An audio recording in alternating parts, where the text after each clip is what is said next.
Halo, selamat pagi saudara. Jumpa lagi bersama saya Glenis Oktania dalam Kompas Bisnis.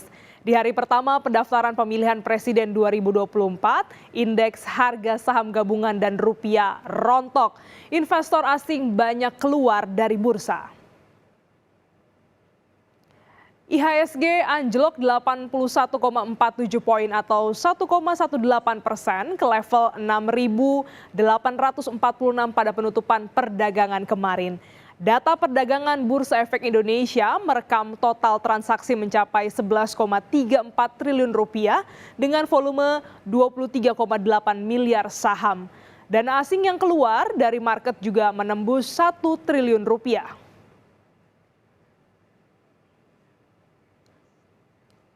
Seperti ayam dan telur, mana yang lebih duluan? Nilai tukar rupiah kemarin juga longsor. Terhadap dolar Amerika Serikat, kurs rupiah menembus di atas 15.800 atau hampir melewati level psikologis 16.000. Aksi jual asing di bursa saham menjadi salah satu yang membuat pemberat gerak rupiah.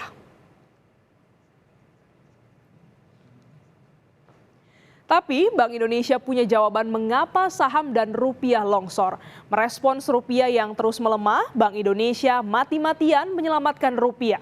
Rapat Dewan Gubernur kemarin menaikkan suku bunga acuan sebanyak 0,25% menjadi 6%. Kenaikan ini setelah 9 bulan Bank Indonesia menahan kenaikan suku bunga.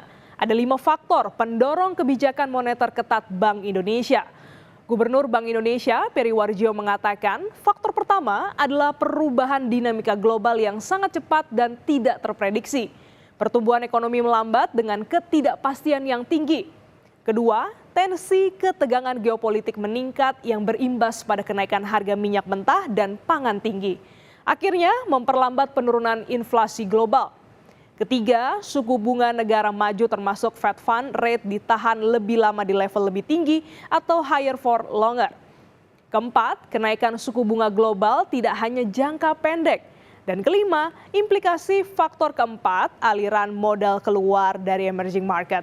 Inilah yang membuat dolar makin kuat.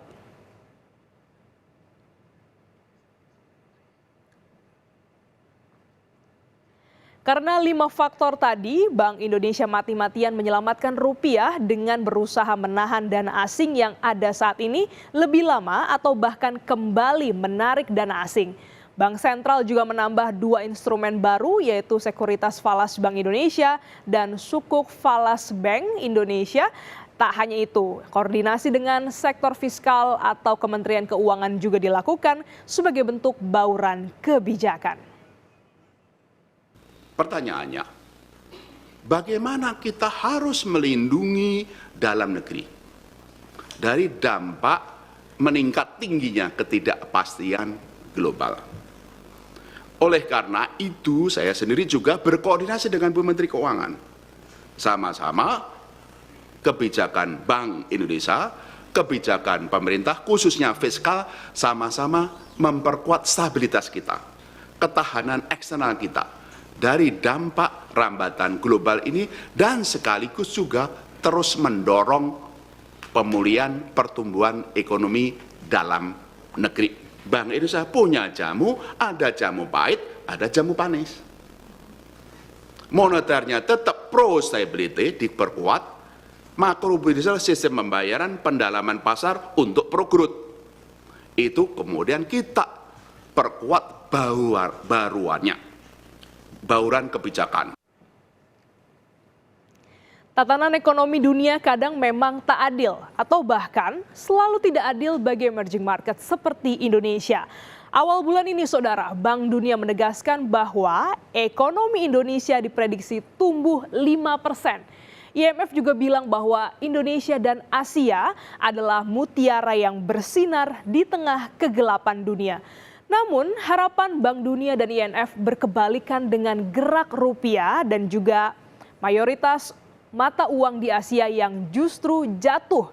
Sebaliknya, Amerika Serikat saat ekonominya modal madul, inflasi acak-acakan, bahkan nih ya, berangkas keuangannya kosong sampai berulang kali terancam shutdown, dolar Amerika tetap diburu.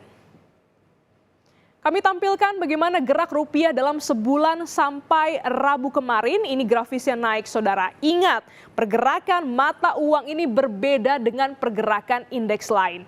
Rupiah dan mata uang lain ya semakin naik grafisnya, artinya semakin lemah. Ini dia di September 2023 dan kurang lebih kemarin di 18 Oktober 2023. Wah, grafisnya ya cukup fluktuatif ya, pernah naik, sempat juga turun dan bahkan di 18 Oktober ini menembus angka 15.709. Sudah cek hari ini rupiah berada di angka berapa?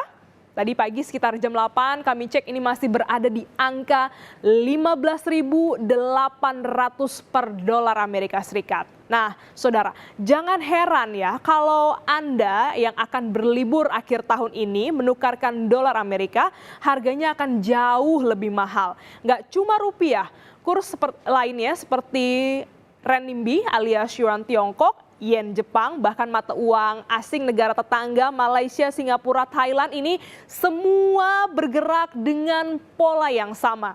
Grafisnya kalau ditarik seperti huruf U, tinggi, melandai, lalu naik tinggi. Padahal saudara, Asia ini diproyeksikan sebagai motor penggerak ekonomi global. Bagaimana kalau ekonomi Amerika membaik? Ya, secara historikal dolar juga akan menguat. Kok jadi nggak adil ya? Mau ekonominya baik atau buruk, ya dollar is king, rajanya. Agak kesel, tapi bagi emerging market ya, dolar punya predikat safe haven. Ya, walau Amerika mau runtuh sekalipun. Selanjutnya saudara, yang ekonominya kuat justru yang kursnya melemah. Penurunan mata uang malah dialami oleh negara-negara dengan cadangan devisa besar dan digadang-gadang sebagai tulang punggung pertumbuhan global. Kami hadirkan datanya dari sejumlah negara.